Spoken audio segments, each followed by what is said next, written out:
taken by Russia after heavy fighting since it invaded a week ago. It comes as Russia intensifies its attack on key cities with fighting raging in the north, east and south.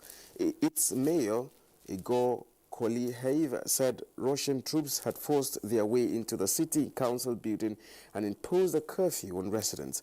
4 major explosions lit up the night sky in Kyiv, captured by witnesses on video.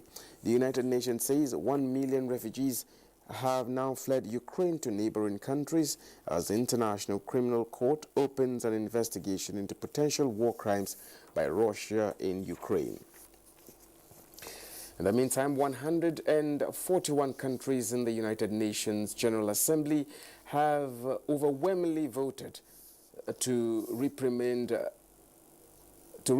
Russia for invading Ukraine and demanded that Moscow stop fighting and withdraw its military forces. The resolution aimed at diplomatically isolating Russia from the world body was passed during an emergency session called by the UN Security Council. While 5 countries voted in support of Russia, 35 abstained. The UN Security Council is insisting that Russia must cease fire and withdraw troops from Ukraine for further discussions. Now, the Office of the Attorney General of the Federation and Minister of Justice says it has received an extradition request in respect of Deputy Commissioner of Police Abakari. A statement by the Special Assistant to the Minister of Justice and Media and Public Relations, Dr. Umar Jibrilu Gwando, said extradition is a process that involves multifaceted components which are usually multi-territorial, international, local and judicial.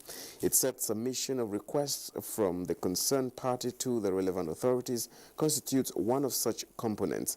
After thorough studies and reviews of issues regarding the application and components, the Office of the Attorney General of the Federation and Minister of Justice will process the application and forward same to the relevant authorities for further necessary action.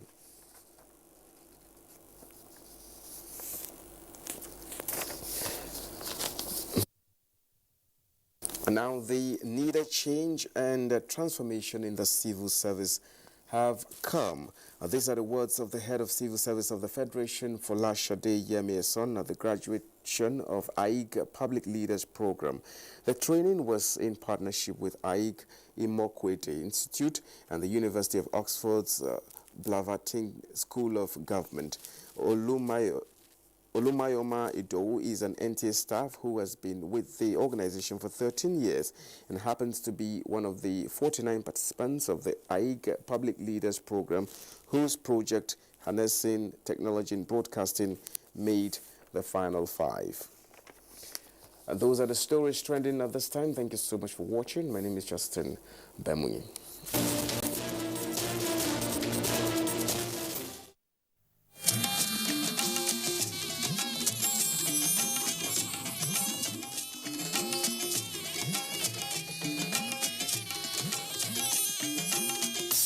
This is the network service of the NTA.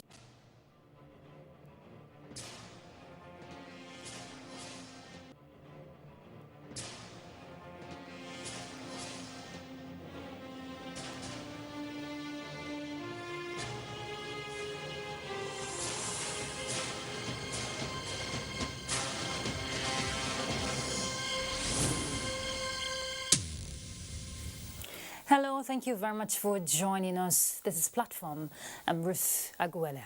Now, throughout history, good accounting practices have powered nations. Of course, you know, poor accounting and misuse of public funds has led to financial chaos. In emerging economies like Nigeria, strong public financial management is very crucial. Now, if reforms must happen, then accounts must be in check. So how can Nigeria ensure better service delivery, transparency and accountability? Now, this is where the professionalism of an accountant come to play. The Association of National Accountants of Nigeria, INAN, is one of the 2 professional accountancy associations with regulatory authority in Nigeria and ensures due certification of accountants as professionals in the country. Founded in 1979 and was incorporated in 1983, the association was chartered on 25th August 1993 by Decree 76 of 1993. Now, the need for accounting in response to the desire to make judicious use of scarce resources, accumulate wealth, and produce high quality of goods and services in a competitive economy is mandatory. So how well have ANAN been able to play its role in ensuring professional accountants being churned out in the system for economic viability? And what is the future of accounting practice in Nigeria for sustainable growth?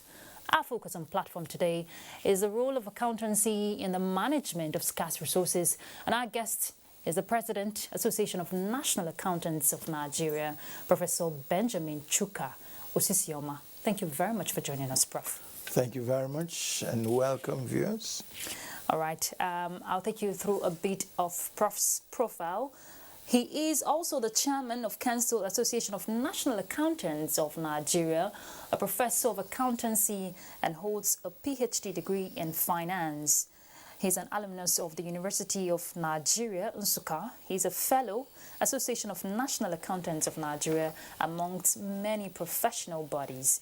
He has served ANAN on different positions, including the Director General at the Nigerian College of Accountancy, that was from 1997 to 2001, Chairman ANAN Think Tank 2007 to 2014, and a member Governing Council and Vice President of ANAN. He also served as National President, Nigeria Accounting Association from 2013 to 2016, and member Board of Financial Reporting Council of Nigeria from 2013 to 2016. Professor Osisioma has initiated and supervised over 40 doctoral research studies and examined 44 orders, out of which 45 have been elevated to the rank of professor in accounting and related disciplines. He has authored no less than 19 books and monographs, 150 conference, seminar, workshop papers at national and international levels. He has numerous awards to his credit for integrity, academic excellence, and outstanding leadership. He's listed in the directory of outstanding 2,000 intellectuals of the 21st century by the International Biographical Centre, Cambridge, England. I think we should stop there because Prof is just a man of different sides. Thank you very much for joining us once again. All right, let's also introduce our panelists. Benny Adams, the businessman in NTA. Thank you very much, Benny, for joining us on platform. Thank you for having me, Ruth. Prof, you're welcome. Thank you very much. It's a pleasure. All right, Prof, we're looking at the role of accountancy when we're talking about the management, of scarce resources in Nigeria. You are a certified accountant for so many years. You've been in the practice. If you want to use a telescope to look at Nigeria, what would you say in terms of accountancy practice in the country? Have we really done as we ought to have done? Thank you very much. I must say it's a very interesting question. Have we done what we ought to have done? Or have we left undone those things we ought to have done? There is no doubt in my mind that we have come a long way. When you look at the African region, Nigeria is a star. Yes. There's no doubt about that. One of the few countries in Africa that we boast of two professional bodies that have reckoning with Pan-African Federation of Accountants. And when you look at the level of sophistication we have attained within the profession, particularly from an African setting, you'll say that easily we have it done. But you and I know that perfection is an ideal we hardly ever get to. We keep striving to get there. We keep striving to get there. And knowing us for who we are and how we act, you know that even the accountant can be an endangered species. Of course. Because if you have a boss and you're always pointing out to the boss, because the primary role of the accountant is to report. Just like your job here in a broadcasting house is to put out the facts the way they are. Yes. People may not like the facts the way you put them out, and you become an enemy. It's the same for the accountant. Our duty is to report. And I've told people, I said, oftentimes we can correct things by just reporting them the way they are. Somebody comes out at the beginning of the year and gives us a beautiful budget. And they say budget of hope, budget of promise. At the end of the year, somebody should put out another report. And let's see how much we realized of that promise, of that hope. Just putting out the facts the way they are. Enable people to judge. And somebody comes to run for election and he tells you wonderful things he will do. Keep tab of all his promises. At the end of the day, bring you a report card. How has he succeeded? So our duty is to report. And we can never ever say that we have exhausted all the avenues for excellent reporting. We'll keep working at it. We've come some way. Before we didn't have a financial reporting council. We now have it. Okay. Regulating the way we report, making sure that certain things are done right. Assurance services are kept according to best practices, global best practices. And then the principles that we're going to apply, the International Financial Reporting reporting statements, make sure that you follow the well-defined principles. Because it's not just a matter of saying report it the way you like. For example, now, we belong to the accountancy bodies of West Africa. We have a congress coming up. Somebody comes from Nigeria, another one from Ghana, another one from Ivory Coast, another one from Senegal. How do you compare the financial statements that you put out? Are they based upon similar principles so that there will be uniformity in judgment, comparability in assessment? Okay, Prof. So what I'm saying in effect is that these are the things that help us to make sure that we do the right thing. We have come a long way, but we still have some way Okay, to just go. a follow-up question before Benny comes in. Objectivity and sincerity. These are two key words an accountant must always have. And without professionalism, there won't be productivity. Yearly, you churn out accountants. Would you say, is it just for value addition or just to fulfill paperwork to ensure that, okay, you have moved as an accountant, you have moved to the next level? What is the level of competence of the accountants you're churning out? Well, I would say that we are. You see, I wish I could give you just an index that assesses it all and says that's where we are. But this is an ongoing project. We aim at producing the best we can produce. They come out from the universities, from the polytechnics, armed with some knowledge. And we say knowledge is not enough. You need skills for it to become competency. Yes. So knowledge, skill, competency comes in. Then beyond that, we also introduce the ethical dimension, which we call the ultimate test of professionalism, to make sure that this individual realizes that he has a public trust, a social contract with the public. There is something the public expects of us. And if we fail, then we have failed totally. Yes. So we are bringing out people who will have their eyes set on the public and make sure they serve the better interests of the public. I'm not just saying playing to the gallery so that they will regard you as a good person, but doing things that need to be done. But I must say that we have a problem. Our problem is not just a matter of leadership, it's also a matter of followership. Are the people ready for the truth? At times you tell the truth and you don't have anybody backing you up. That's one of the things we do in the profession. We make sure we back our members who stand for the truth. If they take a risk on the truth, we back them up. And if it requires somebody takes them to court, we follow them to the court. We're not afraid of the courts. So we want to raise accountants that are very competent, that are very ethical, that are diligent, that are disciplined, people who will not be an albatross on the neck of the nation, but people who will add value to wherever they come to. And that's what we are driving towards. Okay, Prof, looking at skills acquisition and transfer of knowledge for the accountant from the school, from that point of study to the accountant in practice, how have you been able to ensure that the skills acquired are actually applied in real life? And we also have issues of accountancy being practiced differently in the way you get what you get in the public sector is different from what you get in the private sector.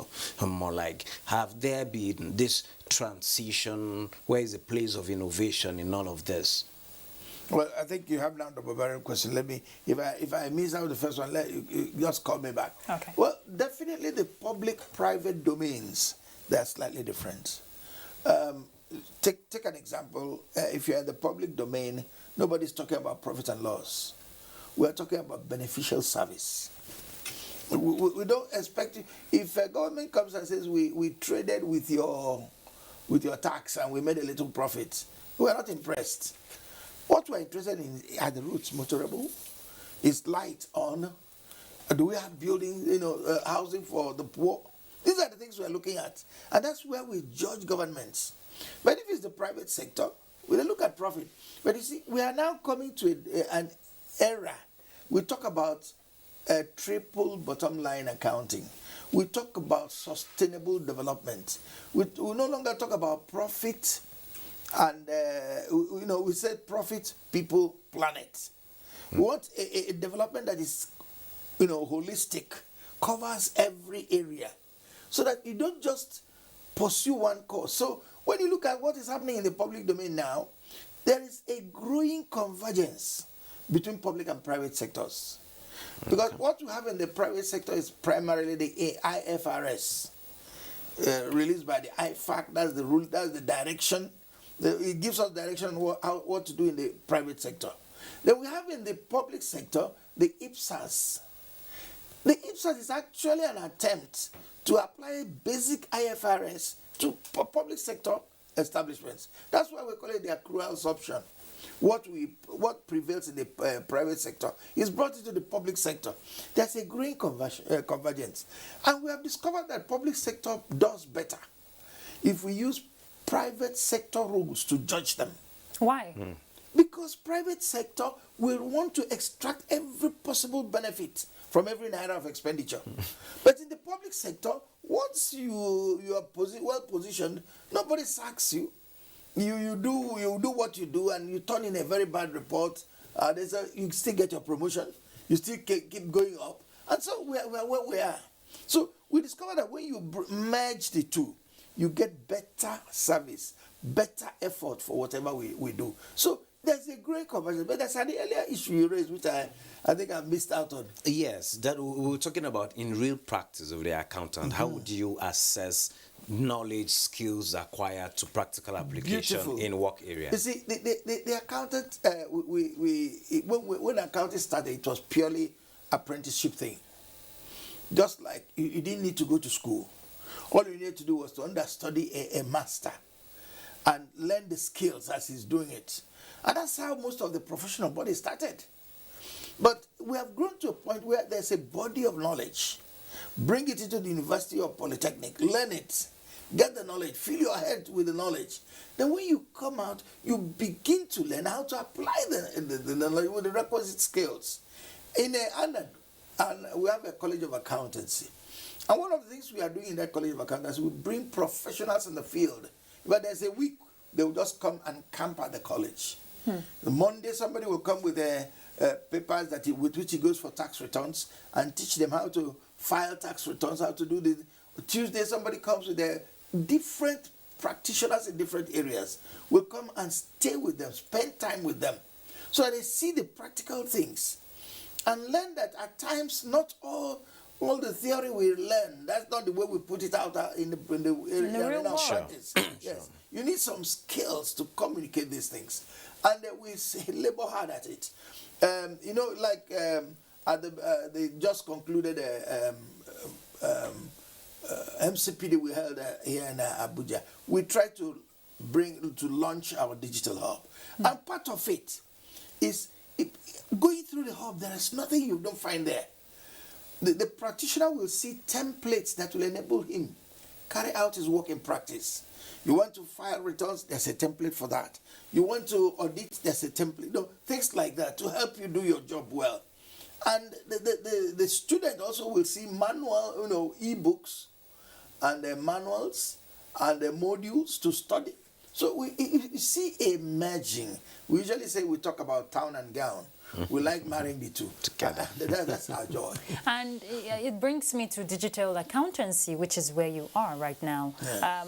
You talked about, in your words, reskim, reshape, readjust. Yes. If the accountant must meet up to best global practices, tell us about the hub. Well, you see, the hub is a one-stop house for knowledge, for skills, for competencies, for everything you need to be a thoroughbred accountant, particularly in this digital age. I like the way Professor Adebayo put it at his presentation. He said, this era is regarded as the era of digital Darwinism. You know, Darwin with evolution and all those things. So this is the era where the digital tool is the critical factor. So what we have there is a multifarious assemblage of tools and skills and appliances and things to help the accountant function. And you see, once you get into that domain, we don't make any assumption that you don't have to be a great expert. All you need to do is know how to access what is available.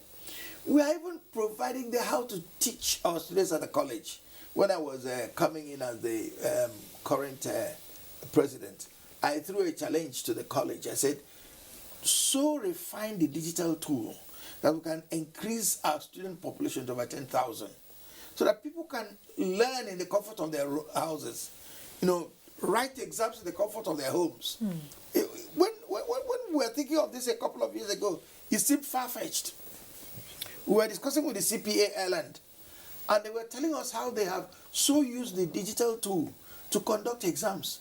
So I said, please, wait, refine this one. How do you supervise and invigilate when you're not there? He said, that one is even easier. There's a software for it.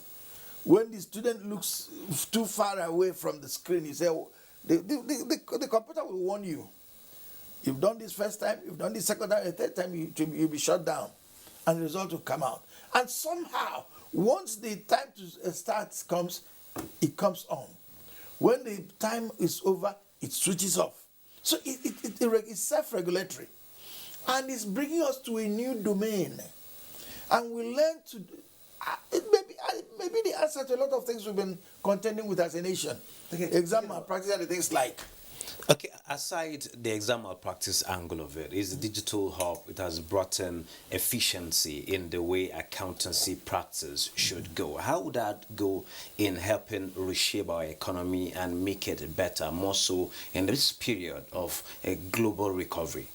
You see, what the entire thing is to drive efficiency, to drive knowledge, to bring competency within the reach of the ordinary professional. The more people grab this and run with it, the better the system will be.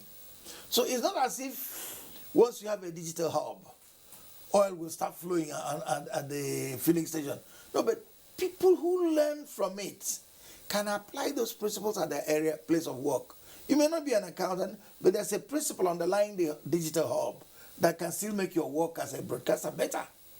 You go to a one-stop place where you get a lot of knowledge. You know, somebody said that this is the Google mentality generation. We are going beyond the Google mentality generation. People now talk about the fourth industrial revolution. The first one has passed us by, second one, third one, we're now in the fourth one. And some of us are not even aware that there's a fourth industrial revolution, where a lot of things are coming in to take over what human beings do. So these are some of the things we can build on. At the last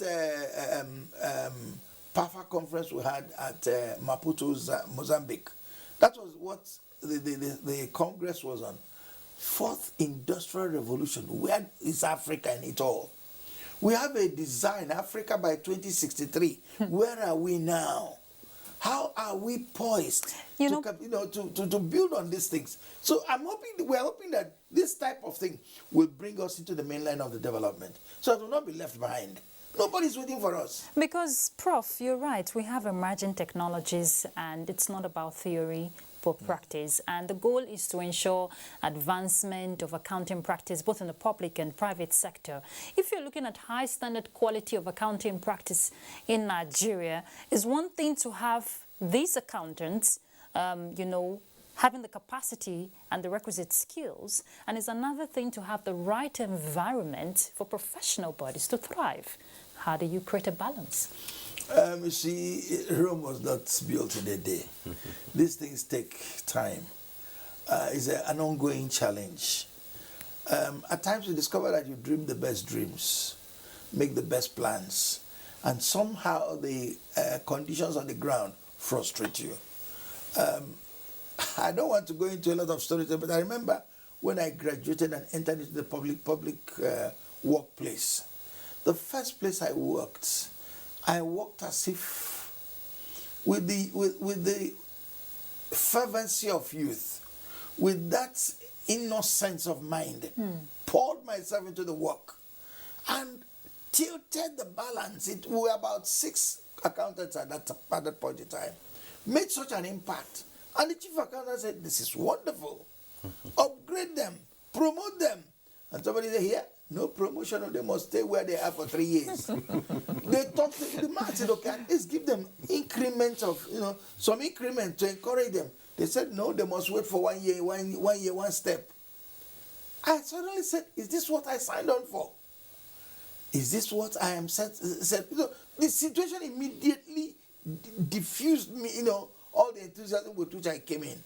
It was, I felt so flustered and frustrated. But you didn't give up. I left that establishment. I knew immediately I couldn't stay there again. I'm talking about in the practice. So, but what I'm saying, I'm just giving you an example. Come with motivation. Oh, okay. I'm just giving you an example that the system can become frustrating. Yes. But having come to this challenge, our duty is to, we may not be able to change the entire Nigerian system, but I have my table to begin with. I will begin to change the way I work from my table. Sure. I will apply those principles I've learned, those ethics I have learned, all those basic convictions. If you come across my table, I will let you know that this is my belief. There was one, please, I don't know whether I tell too much stories, but one lady was carrying out a research for a project, and she went to a library. I met this librarian who said, "What are you studying on?" She said, "Okay, sit down here." And went inside the library and came back. What areas of publication? What and brought. Assembled all that she needed. I gave her. I said, "Now go down there, photocopy the ones you need, and bring back. I will document them." The lady turned and looked at the man. "Did you know me before?" He said, "No." "So why are you doing all these things?" He said, I'm a Christian. I have a conviction. And I've decided that anybody who crosses my table will know my convictions. I think that's the only way we can build this thing. Sure. There is too much talk and too Something to little action. Sure. Men say they have integrity. Men boast about what they can or cannot do. Give them a little power and you discover that it's all puff of the wind. So let's begin where we are. Do the little we can and see how it will impact on the overall society. Ruth, Anani's got a university. Yes, I don't know whether it's a the year College old of or Accountancy. 2 years old, being upgraded A year old now. to a year old now to a university. Now we are seeing this digital hub coming on board. What other innovations should we expect from this university? Yes, thank you very much. Anan is, like I said a couple of days ago, we are not pretending to be inventing the wheel. We know that there are people, somebody said, if I can see verify it is because I'm standing on the shoulders of those who went before me. We are building on what they have produced and we are trying to break through in order to make our impact in our world. We have a university that, because of the approval we were given, we are told to concentrate on postgraduate training. So we encourage professionals. When you have your professional work, come also get academic backing. There's nothing like a convergence of academic and professionalism. It's a good mix. And it makes you thoroughbred. Like I usually say, elsewhere, theory is the basis for practice. In Nigeria, we scorn theory. When you talk, they say, "I better go, this one all theory." Meanwhile, you cannot have good practice if you don't have a good basic theory. Yes. So like National Assembly people, like those in government, those in different ministries who want to further their education, who want to improve their academic standing, provide them another opportunity. You see, there's something the academic work does to us. It gives you an inquiring mind. It gives you a desire to find out. Yes. It gives you a desire for excellence. So that whatever you're doing, you can do better. True. So that's what we are concentrating on doing. We are coming on. We have a young set of people who are driving this vision, and they're doing very well at it. What about the curriculum restructure? Some experts are of the opinion that it should be restructured to move away from the stereotypes that has been there. I'm sure this digital hub, it's also part of the new invention. You're very right. We are a little bit suspicious of these stereotypes. Okay. That's why if you come there, you won't see only the normal, say, do you have MSc in accounting? We now discover that you can break it down. For example, you can have a certificate in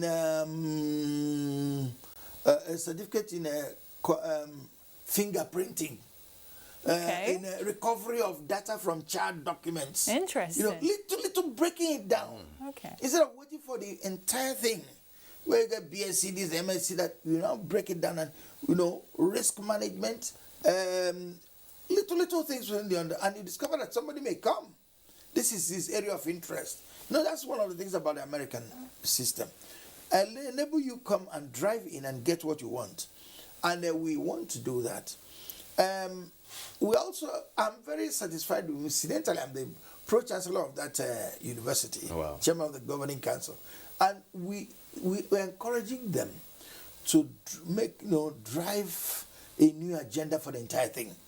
Cut through the normal bureaucracy, the stereotypes, and go on and chart a new course. Let people come out armed with not just the paper qualification, but the skills. I have an interest, Prof. Forensic accounting. Is Are there? you considering? I thought he wanted to say are I have you an considering interest that? in accounting. Okay. Forensic accounting. In this era where we are managing scarce resources, there are a lot of loopholes. Government is trying to block leakages. Let's see from the little resources we have, make the best use of them. But yet you find some of these, there are drain pipes that these resources go through. For forensic accounting, what are we doing to empower the skills of accountants to actually trace from where these things are coming from, where they are going to, and possibly recovery? Thank you very much. In fact, as far back as 2011, Anand put together Society for Forensic Accounting and Fraud Prevention. Okay. And again, it has gone on. Right now, it has metamorphosed into Chartered Institute of Forensics. And what I just mentioned is what they're actually doing now. They have broken up the entire field of forensic accounting into sub-courses that you can take a certificate course in this one and be armed with it. When we started it, it was a little bit unique, because what we are seeing before then, people will come and, research, go to the computer, carry out a research, write a paper and deliver it, and they say you're a fellow of the forensic accounting. And they hardly know what forensic accounting is all about. Now, we decided to create a forensic toolkits laboratory in Jos. We took a normal computer lab, and one of our experts reconfigured and brought in forensic software into them, so we can now use it for doing certain things. We brought in a retired top policeman who was into fingerprinting and all those things in the force in those days, and he came and began to teach these things. We brought a professor from US who came and taught them thinking like a thief. Wow. I said the only way you can catch a thief is when you think like a thief. Of course. So by the time we finished the first set, it was such an imposing, a great success. But of course, you know the issue now. A lot of things entered into it. We needed a lot of funds to back it up. And so it's been dragging. And that's what, right now, The successor to that original plan has received final reading in the Senate. They want to make it a full institute. So these are areas that you also can go into. You don't need to do even accounting. We have forensic accounting and fraud management. And for you to be a forensic accountant, you must be first an accountant. But for you to be a fraud manager, you don't need to be an accountant. Yeah. And there are lots of things that you need to do that the accountant also needs to learn from. So these are some of the things we are trying to do. We know that we cannot do everything at the same time, but we think we owe it to the Nigerian nation to make this nation better, to build it up, to add value to the different aspects of the life of the ordinary Nigerian. So And which can only be sustained when corruption is swept away. Because your practice is something very, very crucial. Perhaps you know where I'm coming to. I know there are penalties to misconduct. Yes. And there is code of conduct, which every accountant must adhere to. If your role as an accountant is to keep checks and balances and ensure that the reports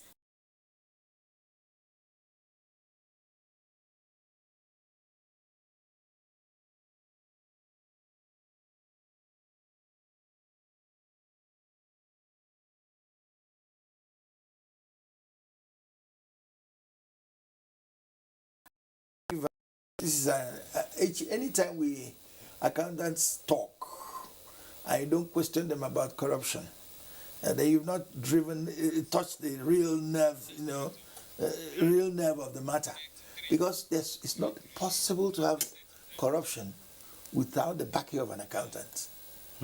Yes, he holds the records. Yes. He supervises the inflow and outflow. That's why if a principal of a school wants to embezzle funds, he'll make friends with the bosser. That's why he begins. But you need to work with somebody who will cover your tracks. And it's a challenge for us. I think I was trying to quote Warren Buffett a few days ago, who said that 3 things are required in every human being. He said intelligence, then the diligence, and then integrity. Yes. And then he said, if the last integrity is not there, forget about the 2 other ones. True.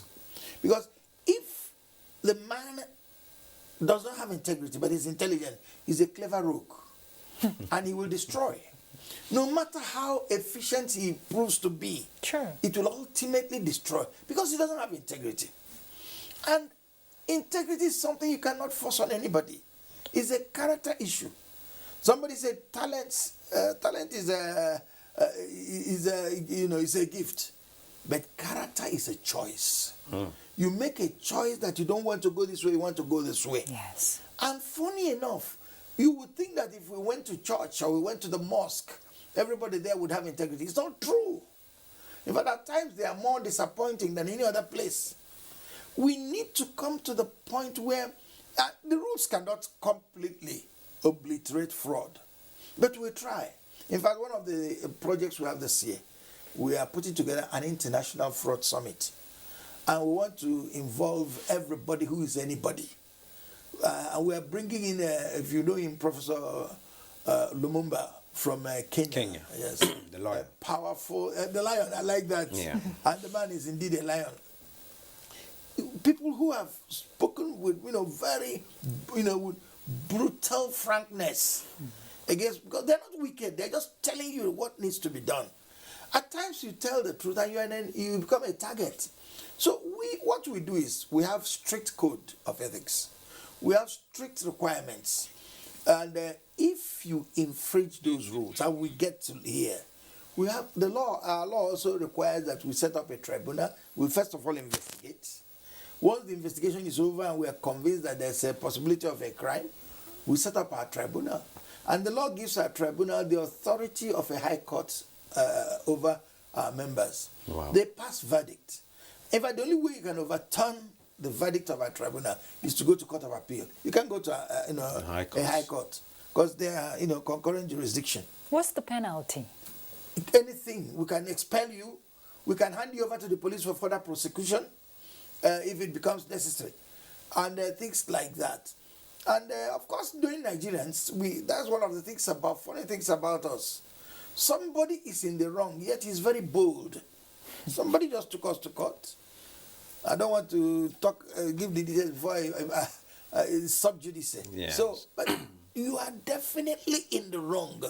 And ordinarily, you should be ashamed that your name is involved in this kind of thing, yet you take us to court. So, but what do? We must face up to it and let them know that we don't want to go to court. We don't want to air our dirty linens in the public, but we are ready to stand for what we believe in. It's all about attitudinal change, Prof. Exactly. And if corruption, and if there's corruption and if inefficiency in funds management, of course there's financial failure.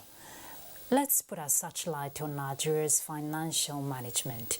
In as much as you want to be firm in your response, put into consideration our scarce resources.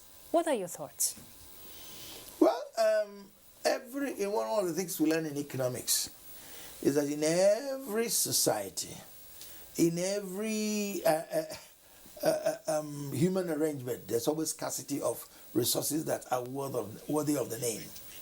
If vital resources are not scarce, if you could pick naira along the road and then pluck them from trees, then there will be no. But once these things are scarce, we're very careful about handling of them. And once resources are scarce, we face the issue of choice, prioritization. Where do I put this? Where do I go with this? Because they are scarce, we cannot afford to cover all the grounds that we need to cover. Yes. So we ask ourselves, which one do we choose? And that's where I think it is the duty of the accountant to show you. We need to pay more attention to certain areas. Let me give an example. Okay. We had these Millennium Development Goals that United Nations started with. Then it graduated to the Sustainable Development Goals. Which we are on. Yes. What are they addressing? Basic issues of life. Housing, food, accommodation. No, things that are,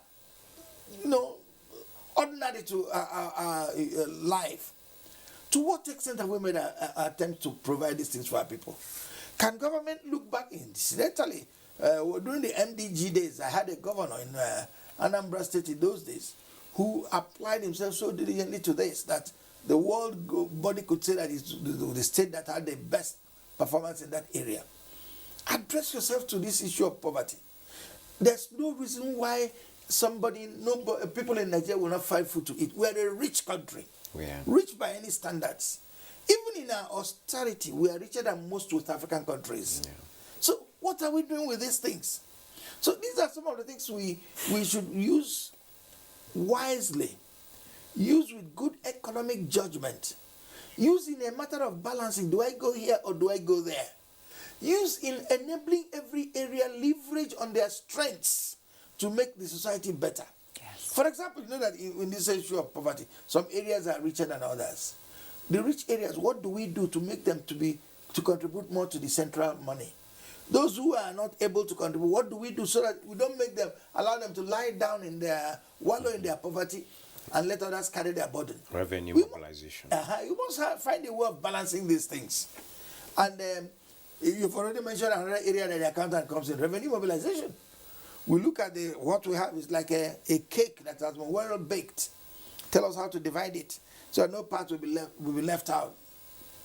A certain proportion will be given equally to everybody who belongs to the federation. Another quantity, you look at what you're able to raise, and we give you according to what you're able to raise. Another one, according to your area of need. There are formula for distributing these things. Let's put them all to task. It's all about planning. Yeah. Exactly. It's all about planning. Benny, you want?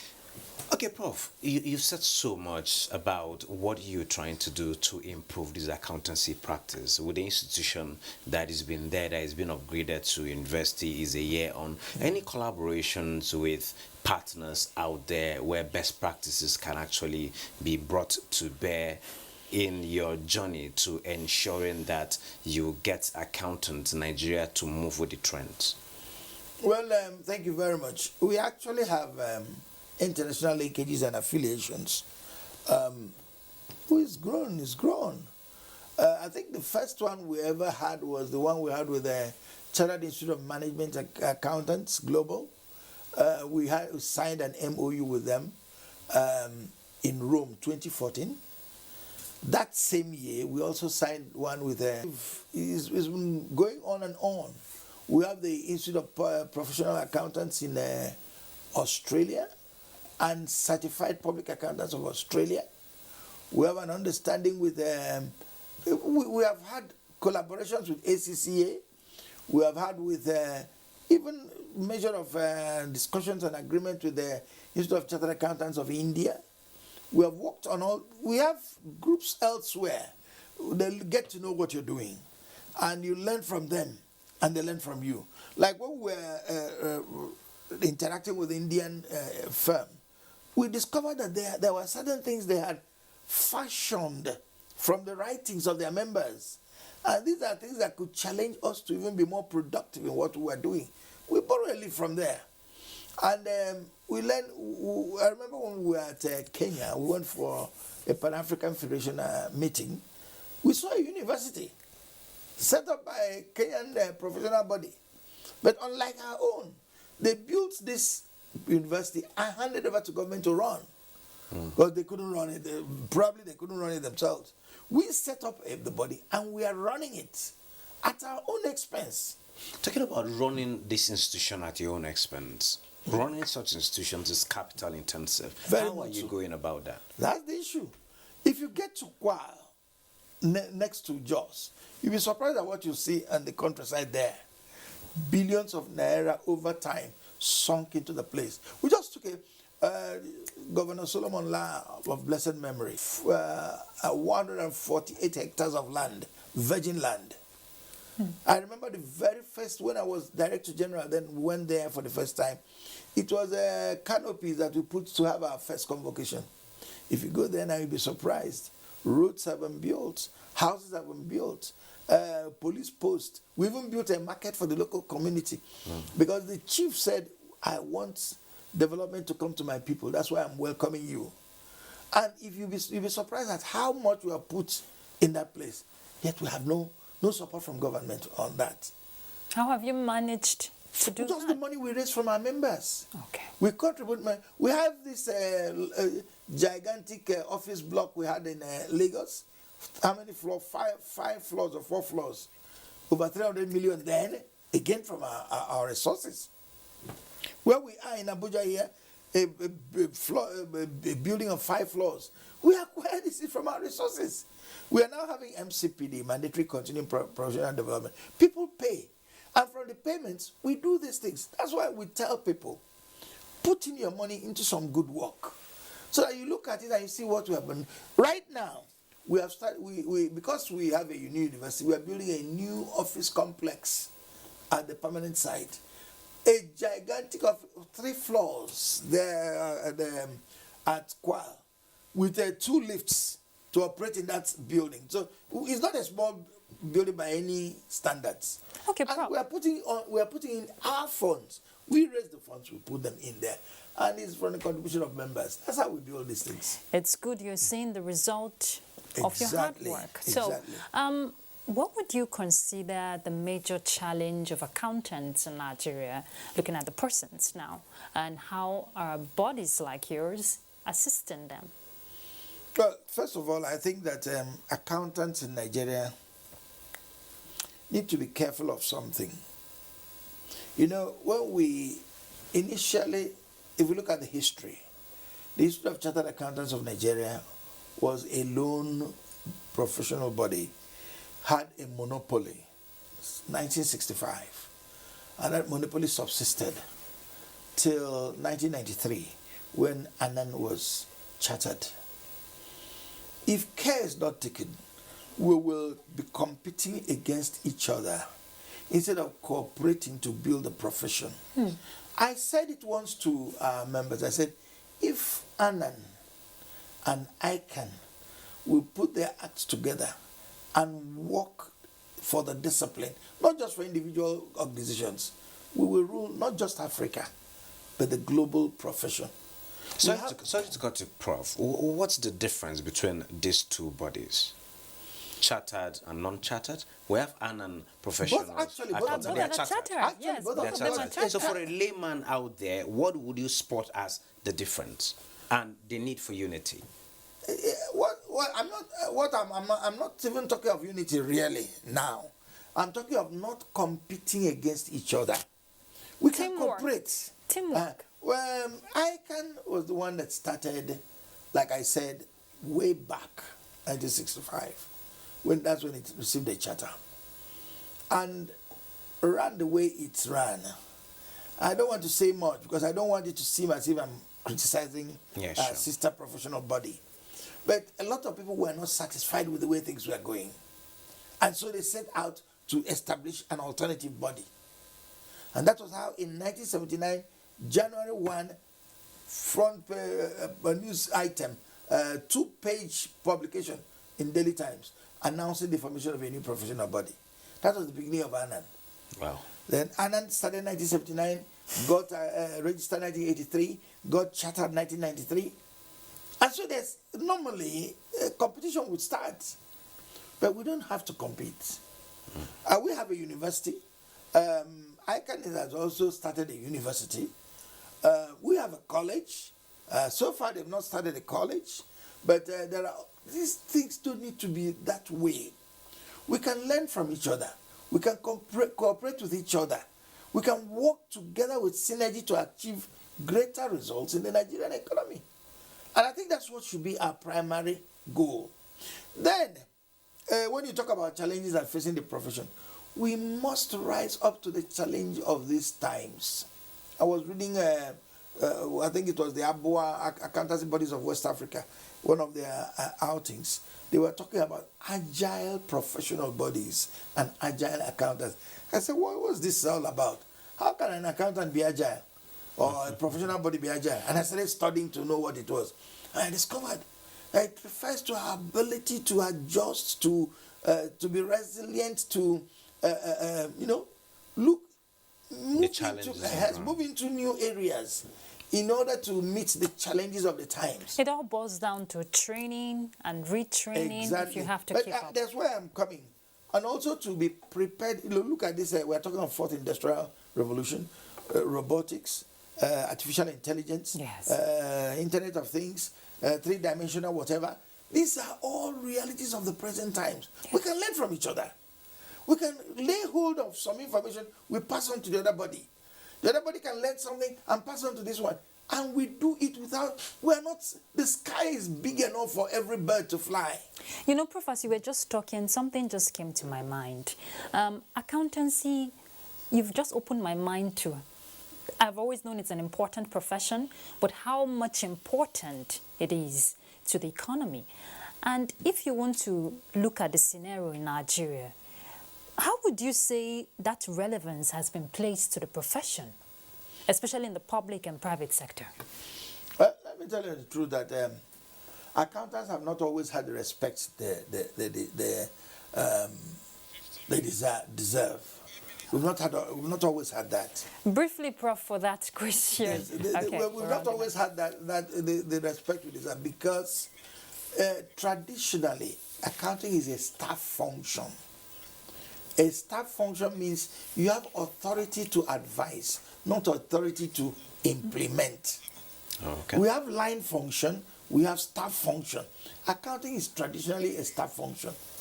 And it's easy to regard you as peripheral, not central. Okay. But times have changed.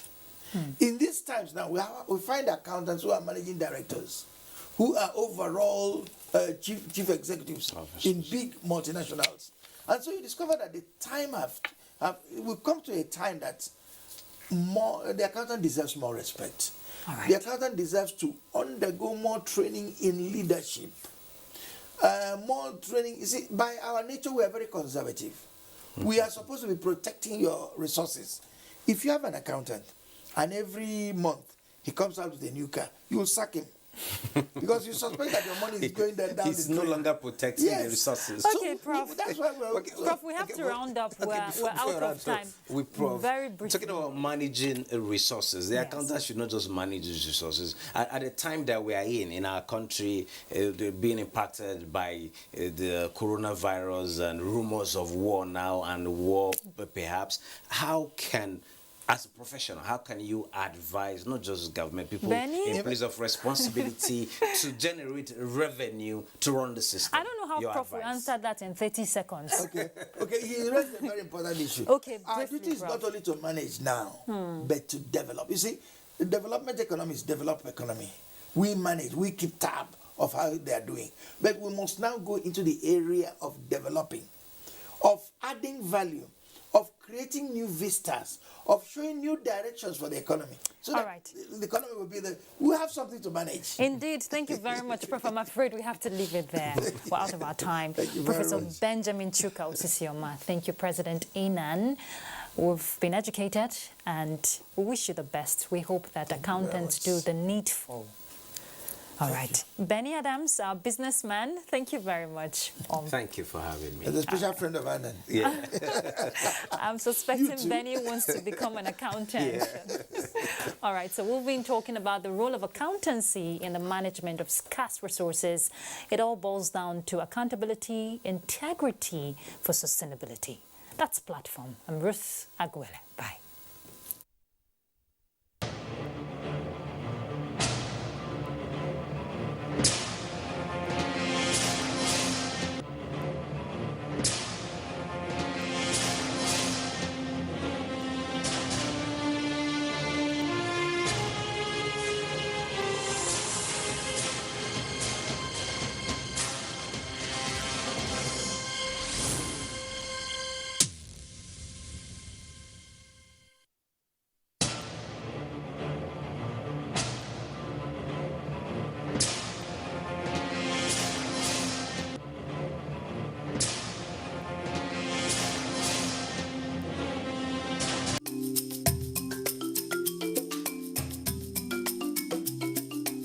Did you get to see the way Daily Babadu pulls this? Don't forget to send in your messages. There's a difference between picking, child, and issue. The idea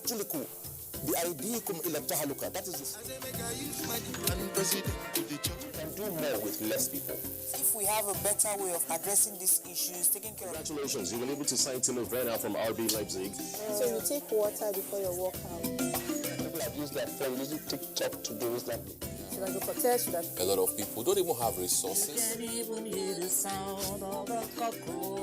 I'm Cecil, and this is the Medley Show on NTN.